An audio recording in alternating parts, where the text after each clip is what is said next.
From the Library of Congress in Washington, D.C.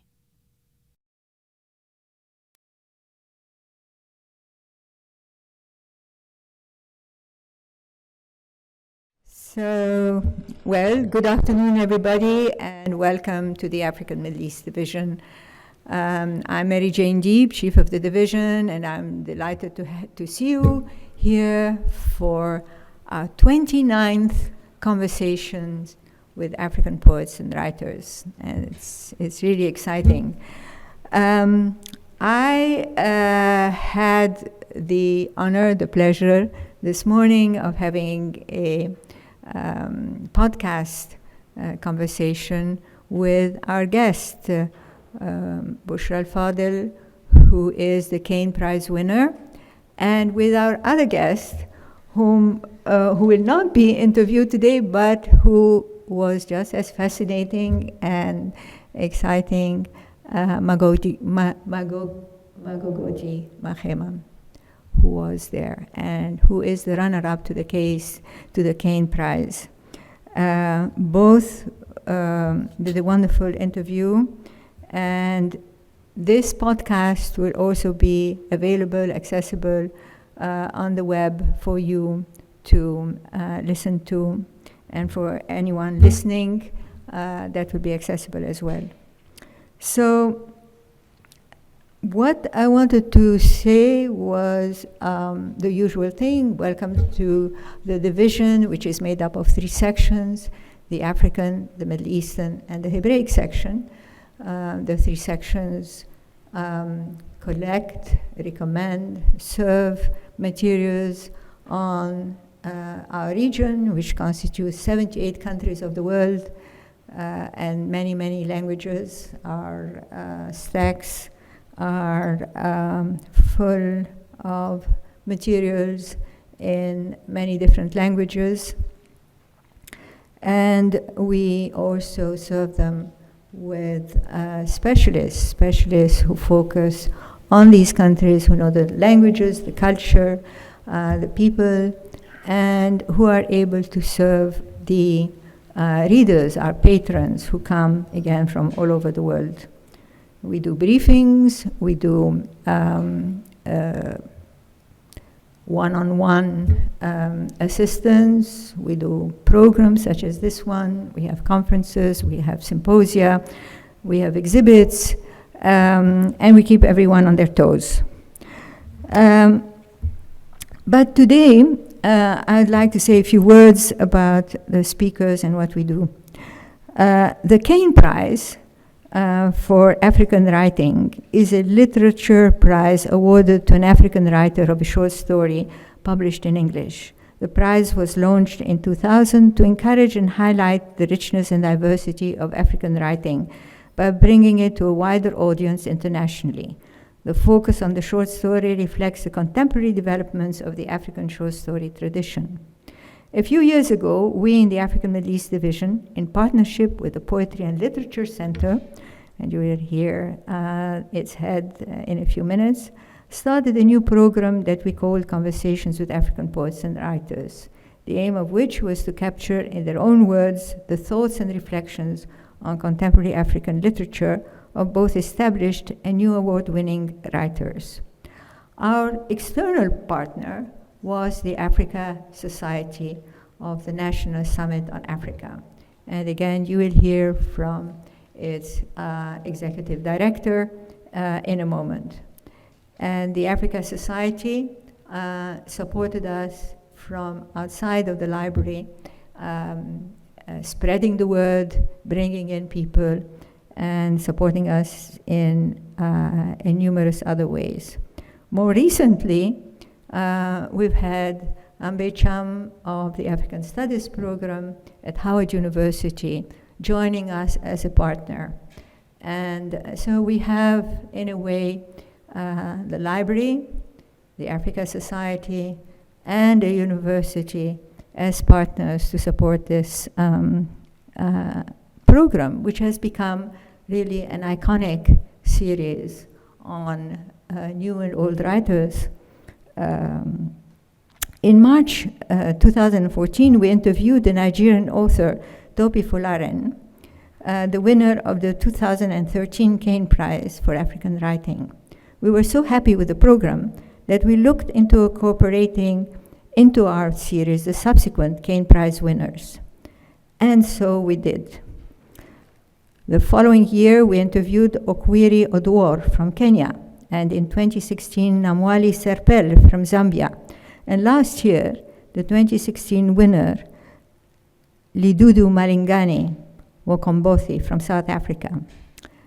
So every year, we now have a new partner, and the new partner is across the ocean. So we are expanding our scope and bringing in partners and speakers from all over the world. Now let me step down and invite Patricia, who is here, and she's the executive director of the Africa Society. Patricia.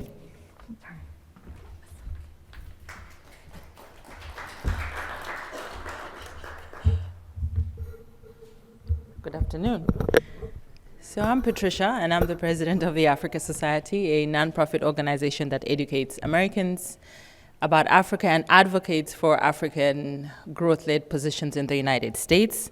We are a proud partner of this program, as Dr. Mary Jane Deeb mentioned, with the Africa section of the Africa and Middle Eastern Division and the Poetry and Literature centers at the Library of Congress, and our newest member, Howard University, and its Africa Center.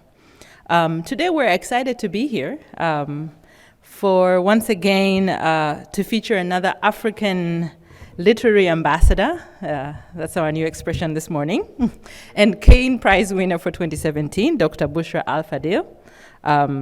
All our organizations and the partnering organizations are committed to providing a platform for African literary figures and provide access for everybody in the world, because this will also be webcast and be accessed by everybody, I guess, for eternity. And so people will be able to look back and enjoy African poetry and literature as much as we do.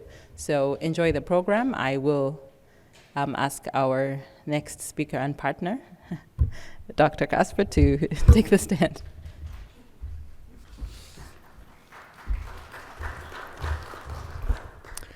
Thank you, Patricia, and much thanks to the Africa Society and the National Summit on Africa and the African and Middle Eastern Division here at the Library of Congress.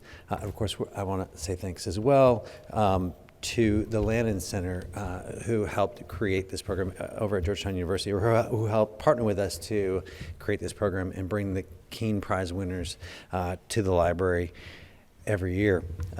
We're also really excited about the new partnership, as Mary Jane and Patricia discussed, with Howard University. So it's been an honor to work with everyone to continue this series and to feature African poets and writers, and especially feature the Kane Prize winner. Before we begin, let me ask you to do what I'm going to do, which is to turn off your cell phone and any electronic devices that you have that might interfere with this event. Second, please note that, of course, this program is being recorded for webcast, and by participating in Q&A, you give us permission for future use of the recording. Before I get to today's prize winner, let me tell you a little bit about the Poetry and Literature Center. We are home to the U.S. Poet Laureate, and we put on 20 to 30 public programs like this one each year. To find out more about this series and our other programs at the Library of Congress, you can visit our website, www.loc.gov/poetry. You can also find out more about this division, the reading room that we're in right now, and view webcasts in our Conversations with African Poets and Writers series at www.loc.gov/rr/Ahmed. As Mary Jane said, the Library of Congress has been hosting the Kane Prize winner since 2014, with 2013 winner Tope Fullerin.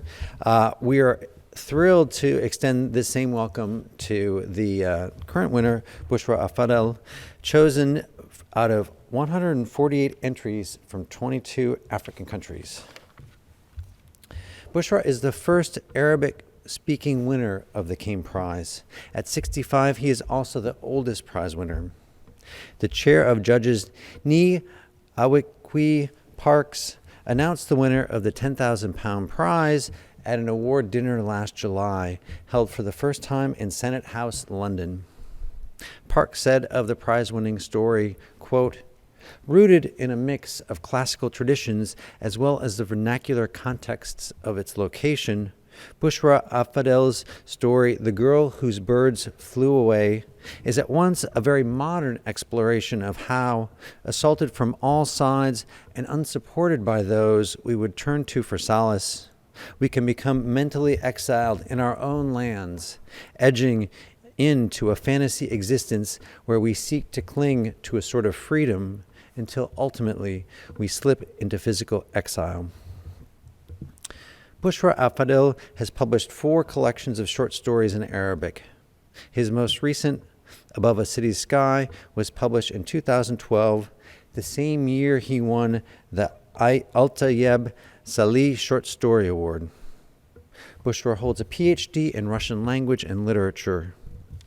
He resides in Saudi Arabia, and he was a university professor before he was expelled from his native Sudan in the early 1990s. Bushra wrote the story of the girl whose birds flew away in 1979, but it was only translated and published into English in 2016. We are so grateful it was. Please join me in welcoming Bushra al-Fadil.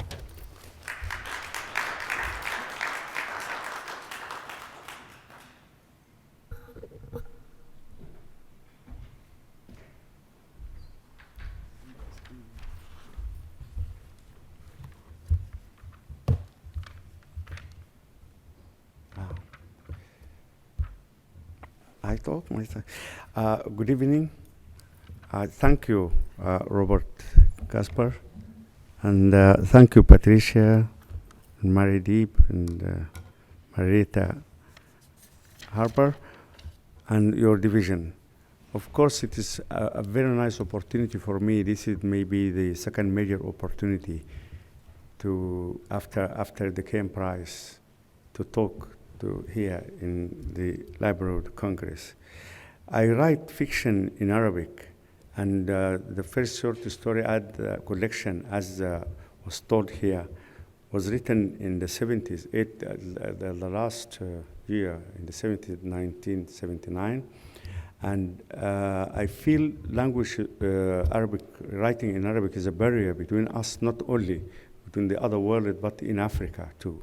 Because people from Ghana, from Nigeria, from South Africa, Kenya, and Ethiopia, they went and visited them, feel that they are cut from the different cultures, not because of the tribes. In Sudan, in Northern Sudan, we have no problem regarding the tribes. We feel all as one Sudanese community.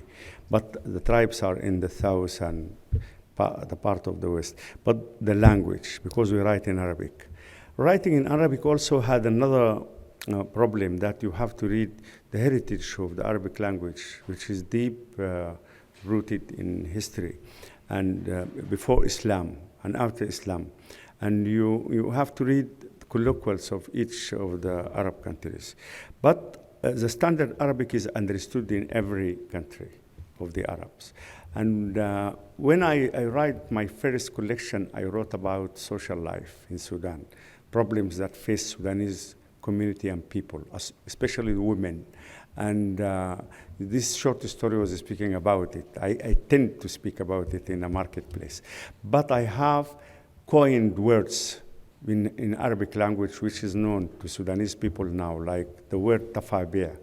I mean by it the people who has authorities to kill, and then people laugh after listening to what happened, the action, the tragicomic that happens. So I didn't find a word in Arabic. I coined this tafabia, and then it is now famous in Sudan for readers that you can coin words.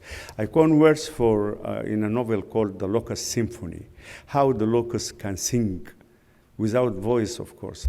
And I wrote in the first period about social life. Then when we have political difficulties and governments, military governments, I wrote about animals, not as symbols, but you read the whole story about animal, and you know I'm speaking about my country.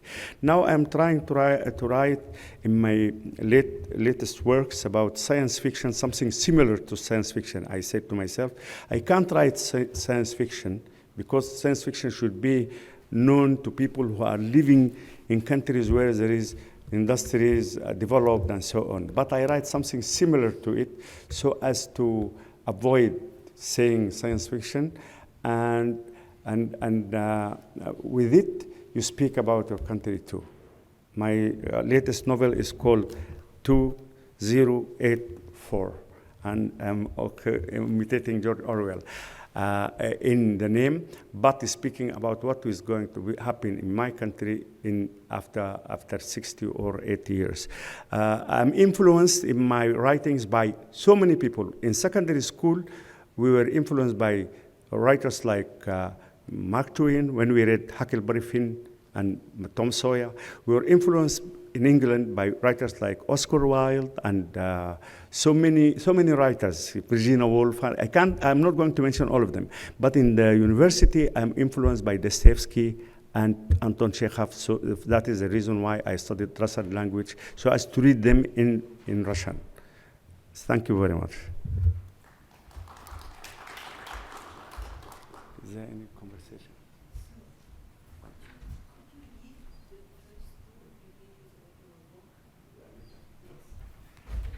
Yes, she asked to read. I was asked to read a little from the short story or from any other one.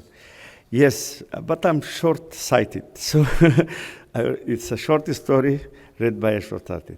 The story of the the story of the girl whose sparrows flew away. I am going to read the version that is translated by us, my friend Adil Babikir, not by Schmuckler, who the story won, because there are little bit differences. There are little differences.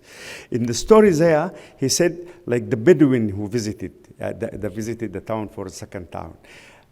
But I wrote it in Arabic like that, like the turban of the Bedouin who visited the town for the second time. Because the turban of the Bedouin moves from left to right or from this side to that side when he came to his people to tell them what he saw in town. The turban, it will make an image of a smile. The second scene is like a salad. I'll read it. I'll read the version of Adil Babikir. The story of the girl whose sparrows flew away. Like a sharp knife, I was cutting through a crowd of people, a strange mixture that would not fit together even on a bowl of assorted green salad. Beggars, butchers, thieves, hoppers, religious chanters, rigid soldiers, comers and goers, flabby, emaciated, hawkers, vagrants and brokers, stranded passengers, merchants, dressy and vainglorious.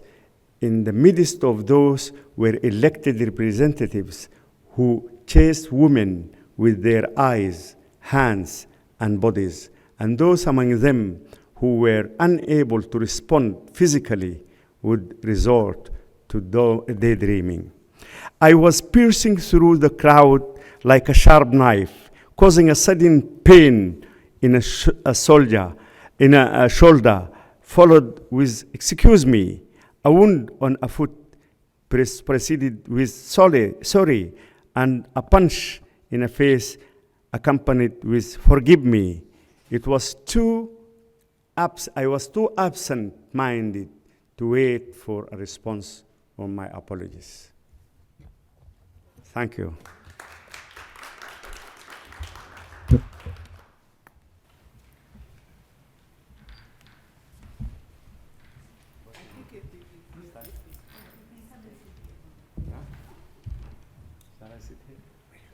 Here?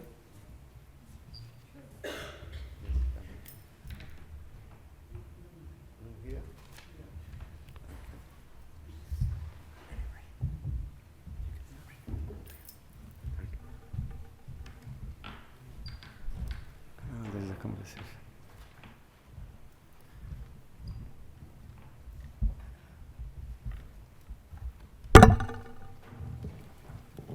Good afternoon.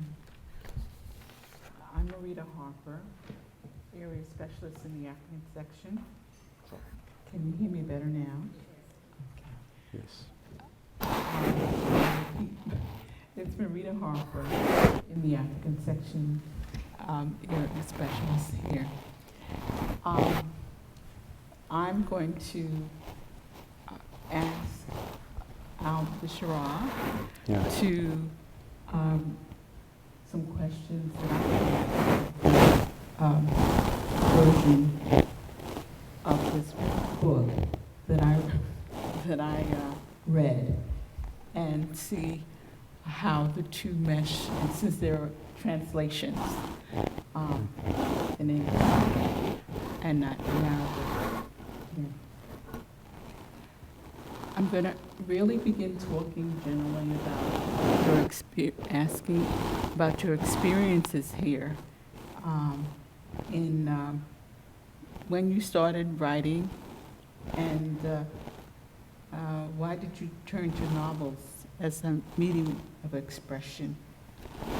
I started writing early in secondary school poetry.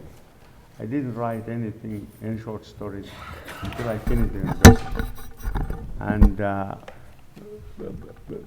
writing poetry, I didn't find in the political movements in Sudan, if captured in universities and schools, rooms to read will not be allowed to each party, each place. So my poetry was kept in my drawers, and then I tried to publish short stories.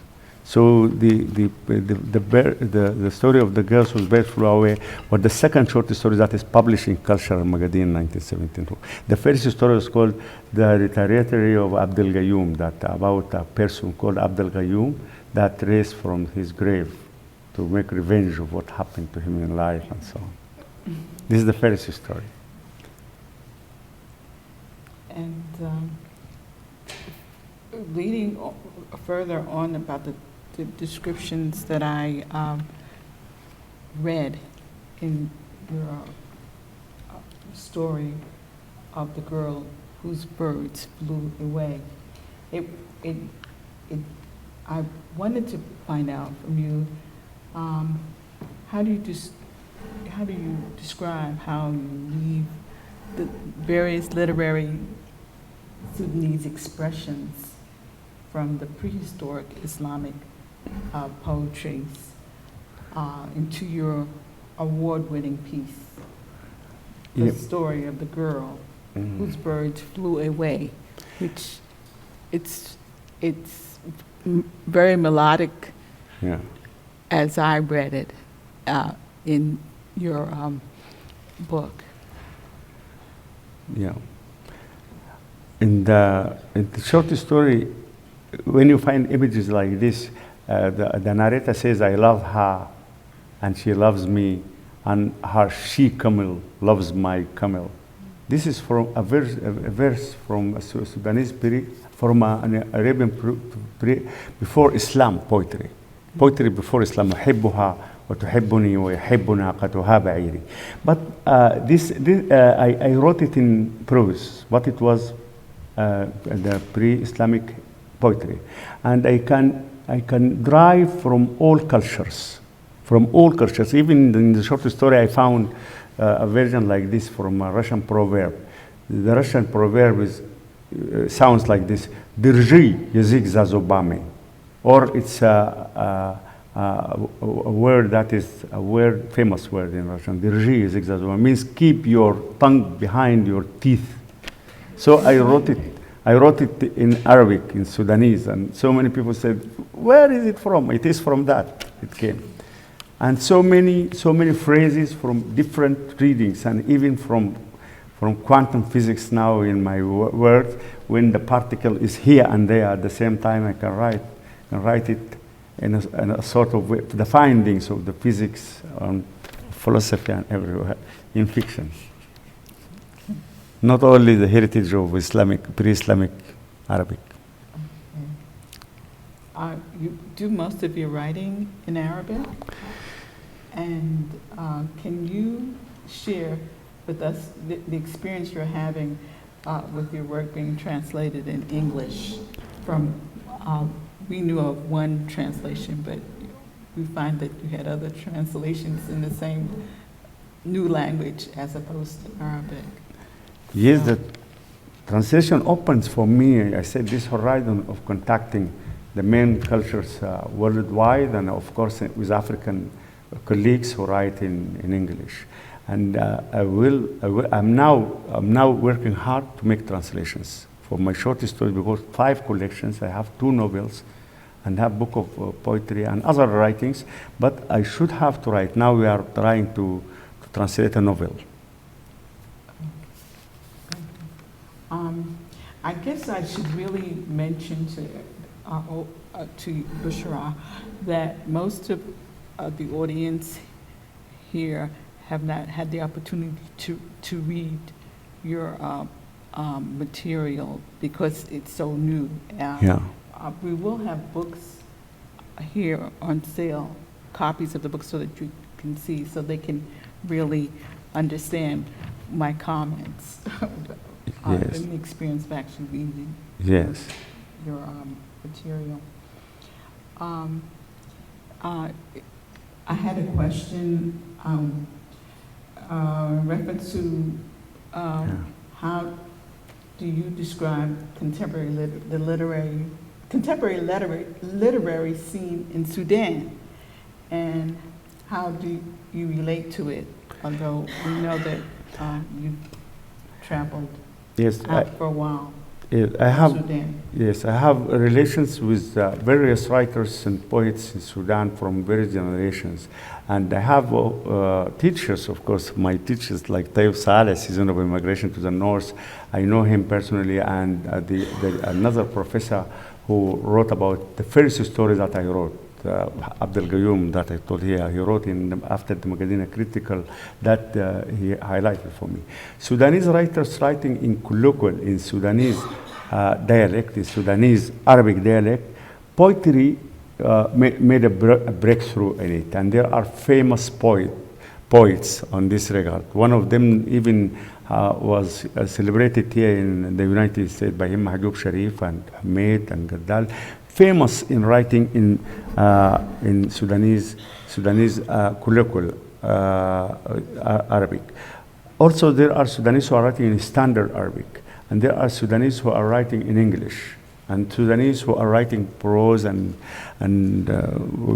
fiction, short stories, and others. So, unfortunately, the media and the publishing houses in Sudan are weak, and we publish in Egypt or in Lebanon or other countries, and the media is not does not allow chances for us. For instance, when I won the Tayyip Saleh Prize on 2012, all the people who won from the Arab world, it's a famous prize in Sudan, the first prize in Sudan, called Tayyip Saleh Prize for fiction.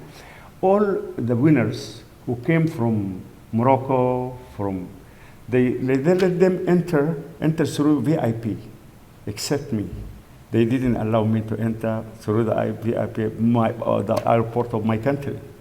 So the people asking, why are you not with us? And they don't know that the government or the people who are security, or my name was written as blacklisted, fired from Khartoum University, and work in Saudi Arabia. So problems like this, when I go to the TV, they don't allow you. With the Egyptian writer, they didn't allow me to enter with him. In the university, they didn't allow me. And things like this happen to many writers who have views against governments. Let us speak our military governments. Yes, let us speak frankly. This is why you have such problems. Okay. But nevertheless, Sudanese literature is very rich, and there will come time people will know it, translated or not translated. Okay. I have one really, just my last question. How has the Sudanese literary tradition been affected by Western and American literary traditions? It is affected a lot because we have the English colonialism for 56 years, yes, from 1899 till 1855, and the university is called Gordon College, and the colleges and teaching in English and everything in English. When we entered to study English, the first year studying English, yes, I can now revise for you this version. The first year in intermediate school, where is it going, the big British ship? Where is it going out down the sea? It is going to India, China, Malaya, for cotton and rubber, for tin and for tea. In the ship, with the bus and the train and the plane and this reading book too are British from Britain, for me and for you. if there is culture like this, I revise it by half. If there is culture like this, so they give us everything: the literature, the books, the readers, around the world in 80 days, and the second book will be, you know, yes, Okay. Charles Dickens and all this, Pip about Pip, yes, and Stella and this, all these King Solomon mines and everything. So the heritage is huge, coming from simplified bridge series to the books of volumes, to William Shakespeare. Lecturers in Khartoum University are from England. They taught us the ballads, they taught us the history of the English literature and American. I said to you, in secondary school, we studied Tom Sawyer and Huckleberry Finn, and we studied Mark Twain. And Oscar, all those people. Well, But I, for myself, I studied Russian literature. great. That's It's a great basically- for many people, for many Okay. Sudanese writers. Among them, the best, I think, the best influence was on Tayyip Saleh. He wrote about it. At this point in time, I'm going to open up the questions to the audience. Yes, For you to respond to. yes, please. So I can take your microphone and take it out if you need to. Okay. Thank you, Dr. Fadil. It was really very enlightening, and of course I did read your story, and we had this conversation this morning. I wanted to ask you, how would you characterize current Sudanese literature? How is it unique? How is it different, let's say, from Moroccan or Saudi or Egyptian or Lebanese? They all write in the same language, but there is always a uniqueness about literature. How would you describe the literature in Sudan today, the current literature? Though we write, thank you, Professor, though we write in Arabic, but we are not Arabs. I identify myself as a Nubian Sudanese, not Arab.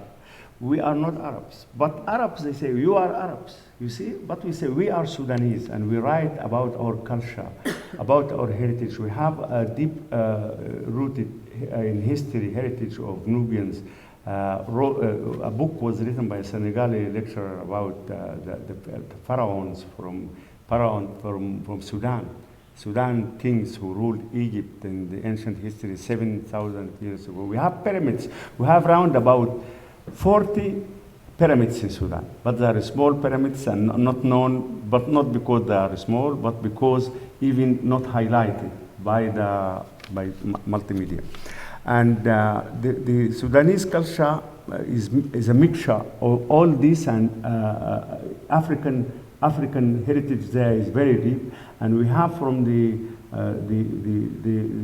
history of Arabs, yes, also they influence us, the language and Islam.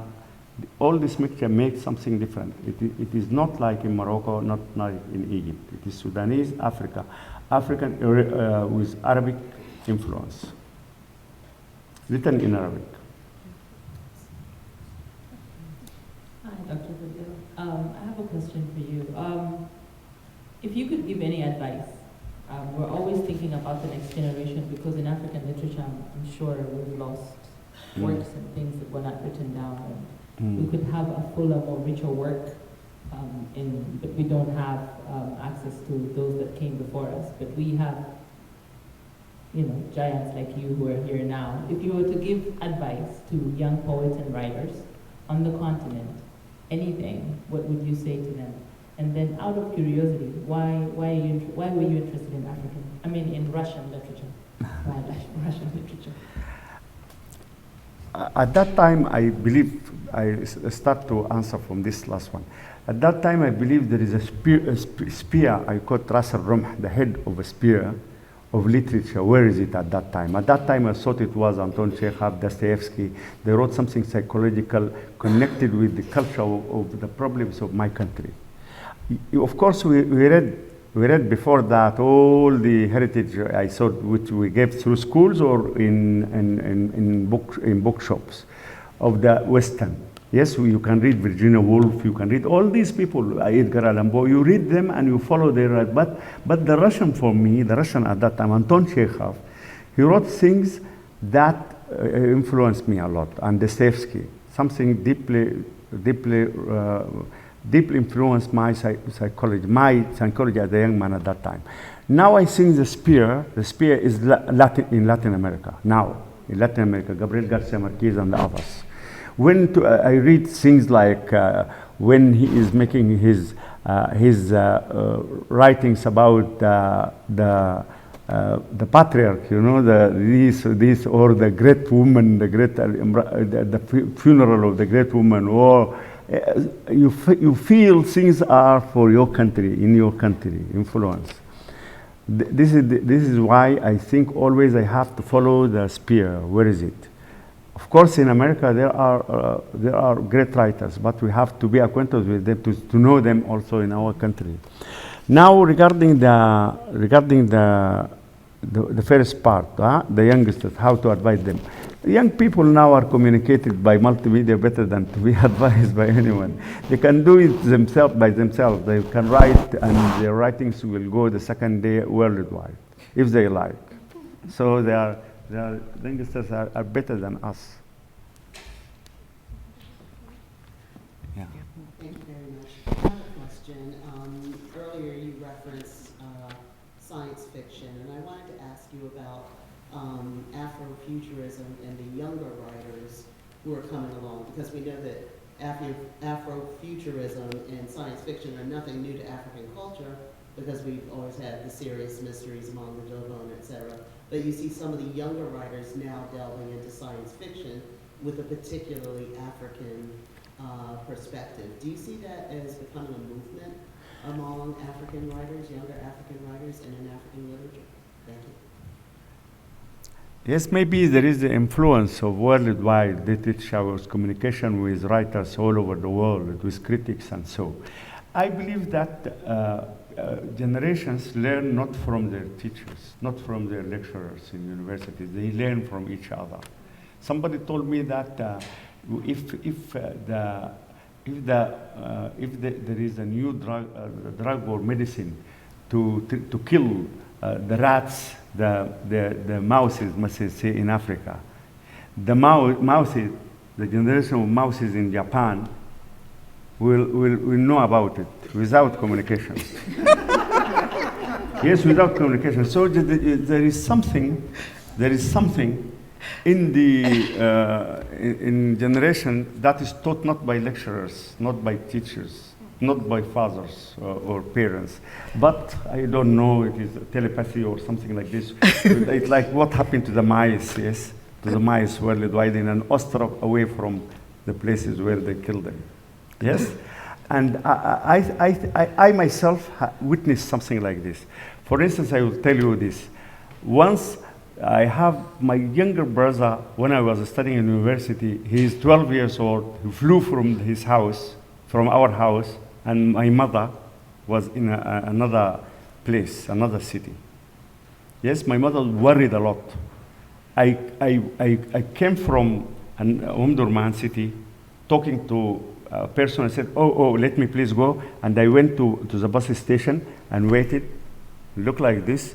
Came a bus, a yellow bus, and came out of this bus, my younger brother, weeping and not knowing any place in Khartoum. How do I know this? I think I know it by telepathy from my mother. She sent me a message. Okay.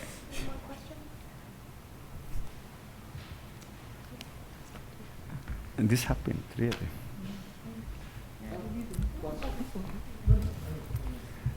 So science fiction, so as to answer, is like this, influenced by the worldwide generations. But I don't write science fiction. It is something similar to it. I can give you a brief image of what I'm writing now. Yes? I think maybe you said a bit about this topic, but can you talk about what's going on now, currency in Sudan, amongst the writers? How do they live? How do they write under the regime? How do they express themselves? How do they communicate? Are they successful? Are they really, repressed? In other words, what is coming out of Sudan currently in terms of literature? Yes, about What kind of literature is coming out of Sudan right now? literature, what kind? Yeah, there are a lot. The majority of Sudanese writers now are speaking about these values, which are universally the values of democracy, yes, of the freedom of speech, the equality, the relation with the other women, men and women, and so on. A lot of people are influenced by so many trends in the worldwide, and if we have a community here in the US, we have a community, and I can say now I am invited to do lectures in Arabic for them in 2 places now, I'm going to do it in 2 places, on the 3rd and the other one on the 6th before I return home. All of them are speaking about these values, the similar value that everybody is speaking about. They are like the same as the American values, yes. But the problem of regimes that are military governments are learning how to rule. The officer is trained how to fight, but when he comes to rule, he can use his training to rule, and there will be a lot of problems. For instance, the Ministry of Culture in Sudan will not allow this book to be published or that book to be published. They interfere. We have such problems. The Freedom to Write Committee here in the US made for me an event called Sudan Event. And that Sudan Event was in 1994. And with another poet, his name is Mahjoub Sharif. Mahjoub Sharif at that time was in prison, and I was fired from work. I lost my work. For that reason, they made solidarity to fight to committee in the US. And I don't know from where did they know my address in Saudi Arabia. So they phoned me and said, we are going to make a Sudan event. We are going to read your short story. And very strange, they chose the same story, the story of the girls whose best flew away. And it was translated by an American Arab, an Arab from Arabic origin. I didn't read it. I didn't read it. Why? Because they said, we are going to send you the tape. And they didn't send me the tape. So I asked them and I remember the coordinator now, and his name, I'm not going to say the coordinator's name. Yes. But the other poet with me on the night, they sent him, not the tape, $10,000. And they said to him, Mahjoub, did they send you the tape? He said to me, they sent me $10,000 and I built half a house. So at that time I felt and I'm unlucky. Thank you. Sure. He passed away. Thank you, Bushra. It's been a wonderful conversation with you about literary scene in Sudan. The girls whose birth flew away look like this. Yes. It is written in the story like this. This was drawn by an artist, Al-Fadil from Sudan. And his book is over there, I believe, waiting for you to approach it so that you can see for yourself what he's talking about. And thank you. This has been a presentation of the Library of Congress. Visit us at loc.gov.